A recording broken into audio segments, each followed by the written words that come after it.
Halo, kembali lagi di segmen ketiga. Kali ini kita akan membahas mengenai bed load transport.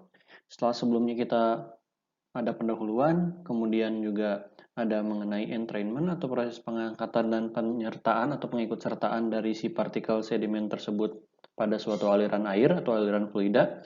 Kali ini kita akan membahas mode transport yang salah satu yang paling umum. Selain suspended, kita ada juga bed load transport. Mari kita mulai. Jadi tadi sudah sempat disinggung bahwa dari sedimen transport modes atau moda transport sedimen itu ada dua yang utama, yaitu bed load dan juga suspended load. Bed load adalah pergerakan sedimen along the bottom di sepanjang dasar laut atau mungkin sungai, intinya di dasar suatu fluida.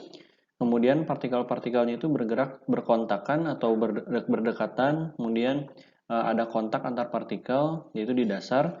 Kemudian shear stress adalah parameter yang sangat penting karena ini berkaitan dengan stres geser. Kemudian ada suspended load, ini adalah pergerakannya di water column atau di kolom air.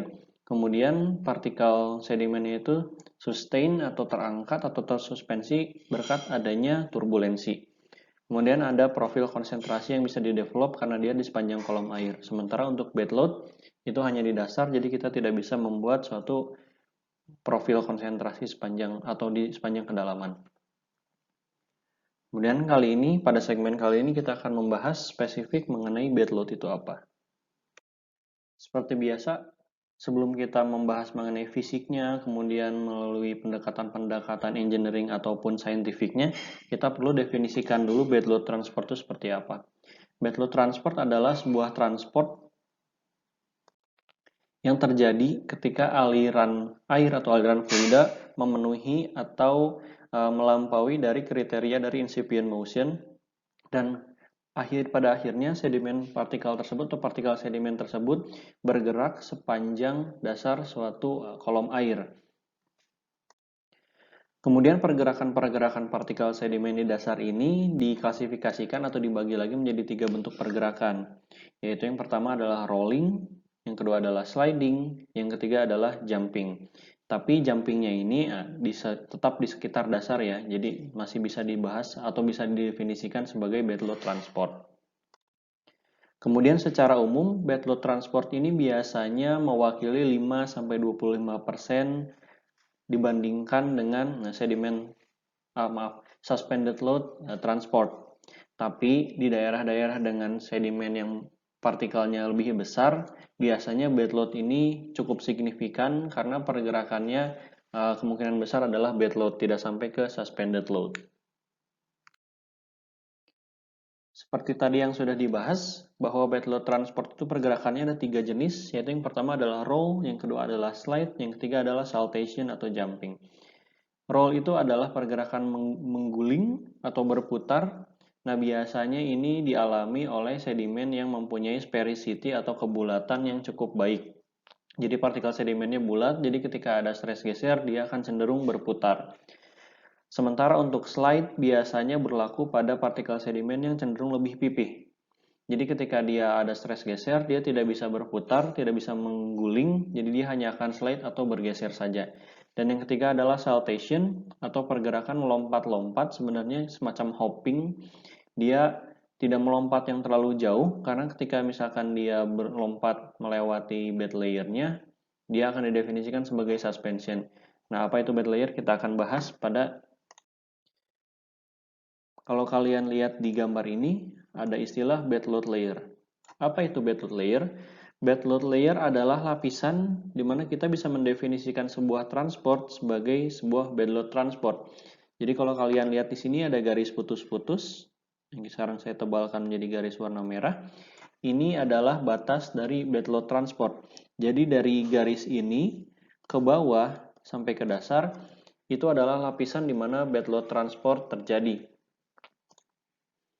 Kemudian kalau misalkan ada pergerakan, misalkan saltation atau lifting ini, kalau misalkan ada partikel sedimen yang melompat sampai ke atas, kemudian ada waktu yang cenderung cukup lama, kemudian atau dia tersuspensi di lapisan ini, dia akan menjadi sebuah suspension. Karena di atas bed load, ini kita sudah mendefinisikan sebagai suspended load. Nah, selama pergerakan sedimen berada pada bed load layer ini, maka pergerakan sedimen tersebut akan didefinisikan sebagai sebuah bed load transport.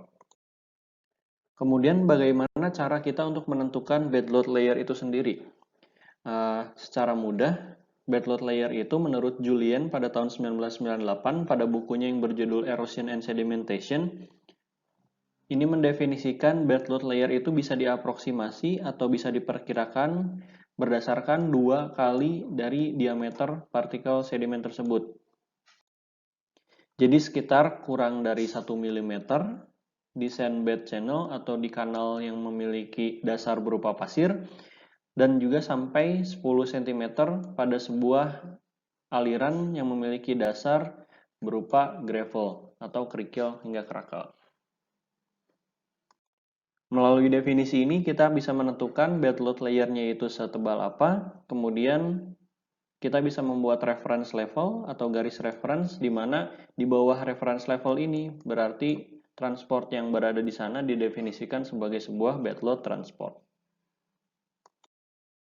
Kemudian ini terakhir ada diagram dari Costa pada tahun 2015 yang menggambarkan perbandingan antara shear stress critical atau critical shear stress yang dibutuhkan untuk sedimen melakukan sebuah pergerakan rolling atau mengguling dan juga lifting atau mengangkat.